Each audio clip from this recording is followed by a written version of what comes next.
You probably clicked on this video because you're curious as to how I changed my body at the end of 2023, and you're probably looking for ways that you can change your body or make a lifestyle change starting in 2024. So before I can tell you what I did, I'm gonna tell you what I did not do. I did not cut foods out of my diet and follow a restrictive eating pattern. I did not track my calories long term. I did not follow a workout plan that was gonna burn me out and never make me want to step foot in a gym again. And I did not lose a ton of weight in a short amount of time. If that's something that you're looking to hear, you're not gonna hear it in this video. But if you are interested to see what I did and to see if it's something that you can maybe do too to change your life, then please keep watching.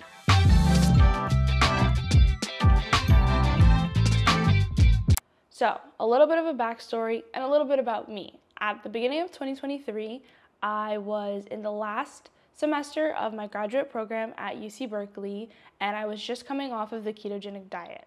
I had lost, honestly, a considerable amount of weight doing the ketogenic diet, but I was so unhappy. I was mentally drained. I felt like I had just increased my fear of foods. I couldn't eat anything without feeling bad about myself. So I wasn't mentally in a good place, and I definitely wasn't physically in a good place, even though this was the lowest that I had weighed since I was at my heaviest. So I decided to take a break from dieting, from the gym, from everything, and just learn to love food again. I'm a big foodie. I love to try new things. I love to eat all different kinds of food. I love to go new places and experience the food in these new places. Like, I just love food. And so I decided, you know what, like the ketogenic diet I really just crashed and burned with that diet. So I decided that I was just gonna stop everything. I was gonna stop overtraining. I was gonna stop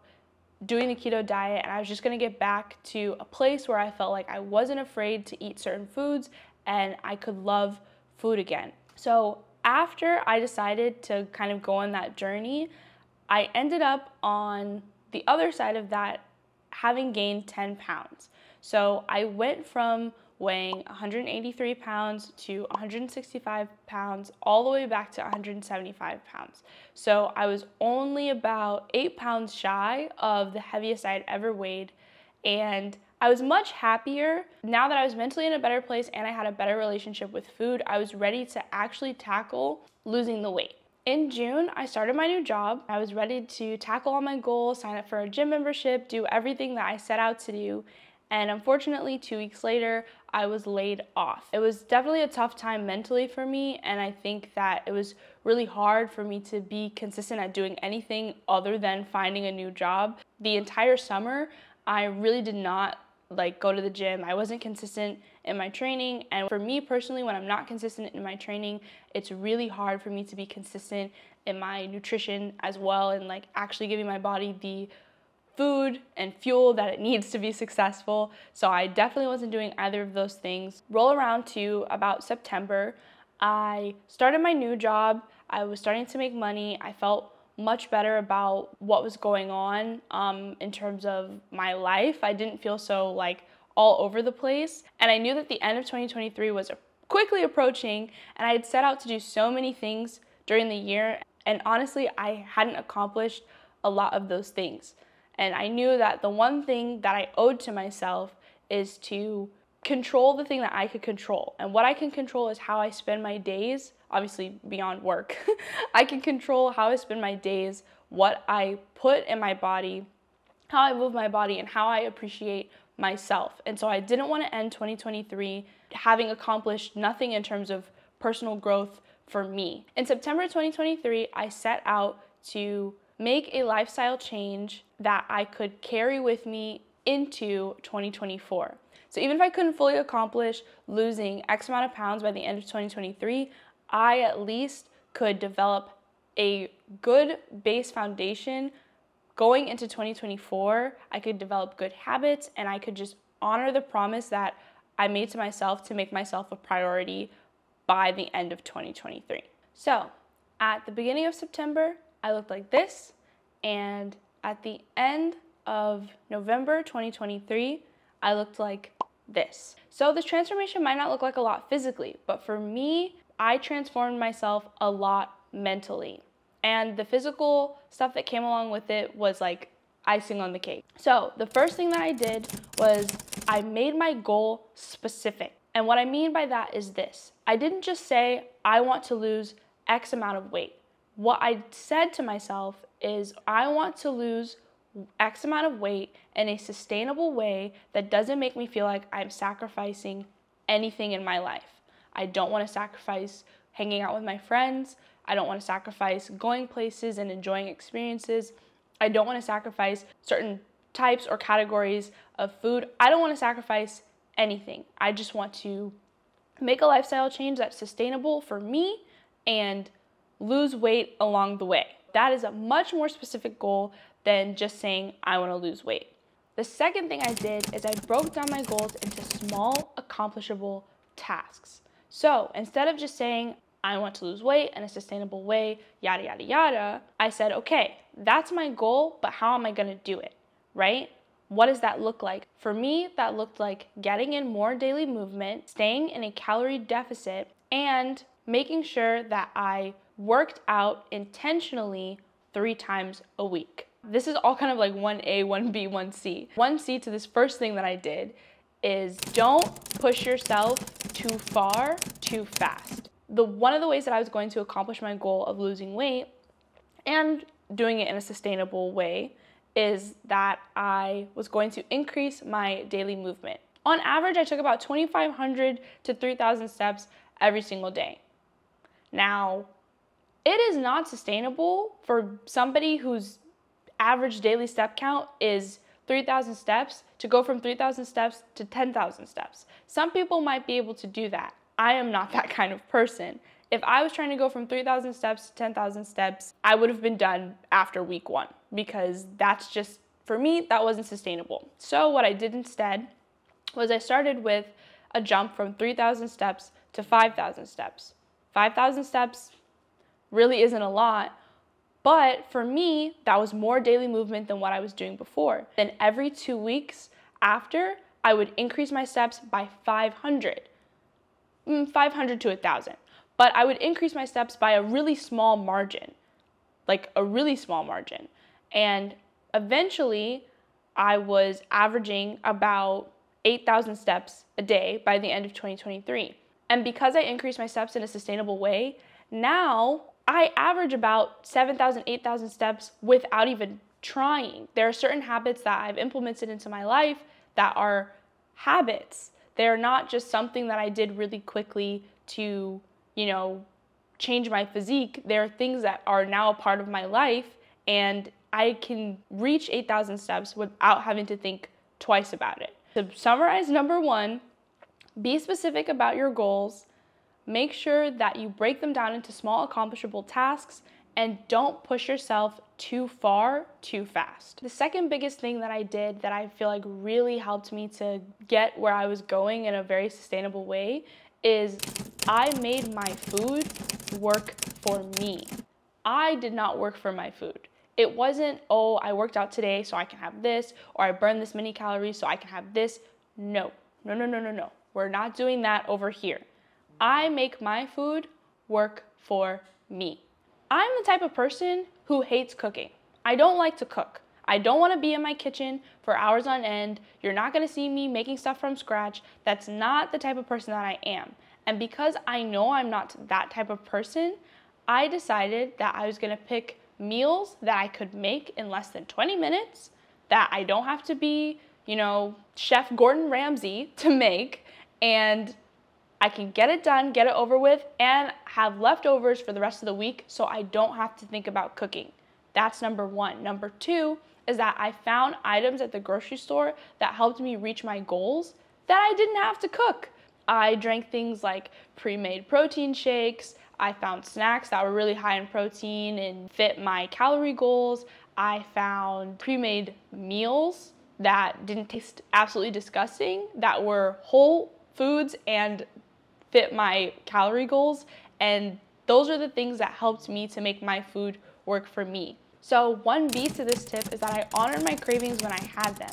If I was craving a burger, I ate a burger. If I was craving fries, I ate fries. If I was craving cheesecake from the Cheesecake Factory, that's what I ate. In my experience, not honoring my cravings would only further lead to me either binging on something that wasn't good for me, or just being really miserable about the food that I was able to eat and just kind of putting myself in a really negative mindset. Now, I didn't honor them all the time because I am a woman, and when your hormones fluctuate, so do the things that you crave. If I really wanted to be disciplined and stick to my goals and get to where I was going, then I couldn't honor my cravings every single time I had one. But I did honor them enough to where I didn't feel like I was sacrificing foods that I love. And I also didn't feel like I was building resentment towards the foods that I was choosing to eat instead. So that is tip number 2, is honor your cravings if that's the type of thing that works for you. And also make your food work for you, not the other way around. The third thing that I did is that I picked workouts that I enjoyed. I am the kind of person who I like to weight train and I like to circuit train. I really enjoy HIIT workouts. They make me feel really good inside of my body and good about what I can accomplish when I'm done with them. And I also like them because they're quick. I work a 9 to 5, so I don't really want to spend an hour and a half at the gym after I am done with work. I want to go to the gym, I want to feel good in my body, and then I want to go home and enjoy, the rest of my day. So I picked workouts that I enjoyed, because workouts that you enjoy are much easier to stick to than workouts that you don't. I have this goal of working out 3 times a week with intention. That means that every time I step into the gym, I know what I'm doing, I know why I'm there, and I want to be there. I'm not the kind of person that needs such a rigid schedule for this goal. My goal was really just to, again, lose weight in a sustainable way without feeling like I was sacrificing anything. In order to do that and to be at my happiest, I didn't want to follow a rigid plan that had me in the gym 4 or 5 times a week for an hour and a half to build muscle and whatever. I didn't want to do that. So that's not what I did. Whatever you choose, I think that it's very important to choose workouts that you enjoy and to do things that you enjoy. Something else that also really helped me is that I kept a note in my phone that had a list of different exercises for different types of circuits. So if I just on a whim decided, hey, you know what, today I woke up and I want to go to the gym and I don't really feel like sitting down for 10 minutes and planning a workout that I think is going to be effective and efficient, let me just go to my phone note, pick something, bing, bang, boom, I'm done. So I definitely would say if there's a consistent way you like to train, or even if you do a workout and you're like, man, I really like that workout, write it down.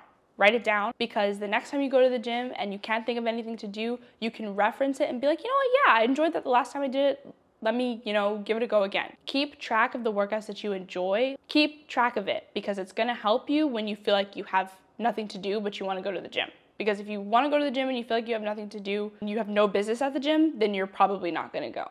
The last 2 things I did really have to do a lot with my mindset.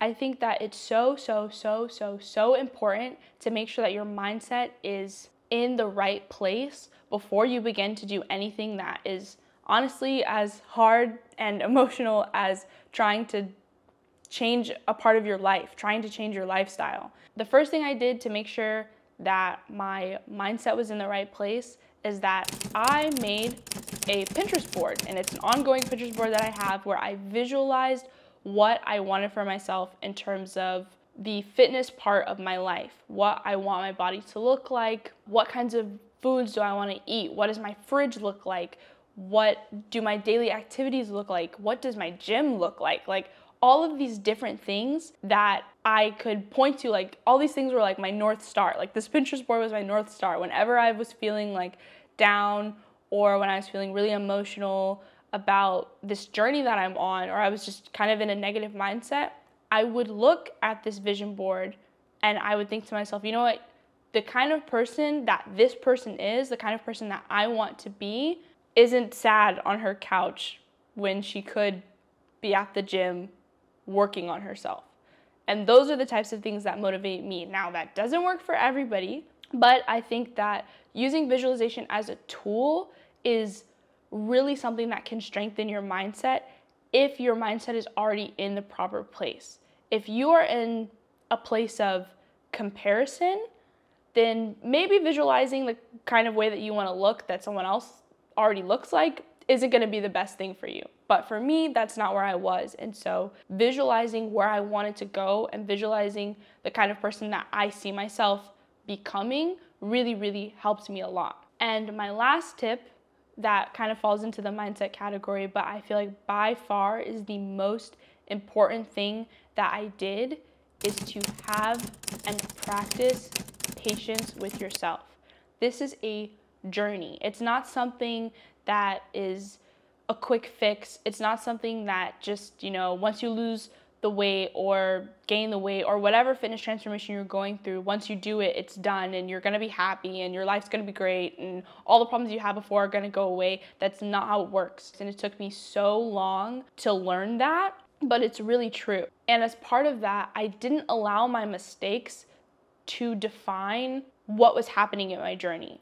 You're gonna have missteps. Life happens. You're gonna, go on vacation and maybe you don't work out. You're gonna go to your grandma's house for Thanksgiving and eat a ton of turkey. That's okay. Things are gonna happen. It's a journey, it ebbs and flows, and you can't let one mistake define you or put you in the mindset of, I've stepped off my path and now I'm off my path for the rest of the day. Because then that turns into the rest of the day, into the next day, into the rest of the week, into next week, into the whole month. And that's not what you want.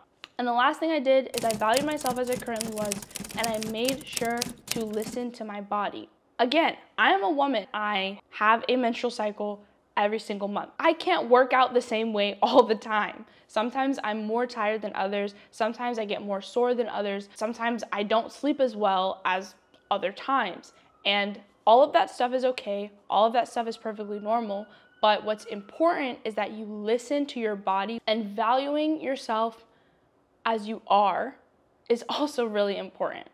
It's okay that, you want to change your lifestyle. I don't think that there's a person on this planet who hasn't wanted to change their lifestyle at one point or another. But I think where it becomes a problem is when you value the person you could be a heck of a lot more than you value the person you actually are. You have to make sure that you wake up every day and you can look at yourself and you can say to yourself, I'm thankful for where I'm at and I'm grateful to see where I'm headed. You are going to be the person in your life who appreciates you the most. So make sure that that's actually true. Make sure that you appreciate you at all stages of your journey, because it's gonna make you way happier. Because sometimes, for one reason or another, it might take you a lot longer to get to the goal, and you don't want to spend all of that time hating yourself or just not being appreciative for the person that you are today.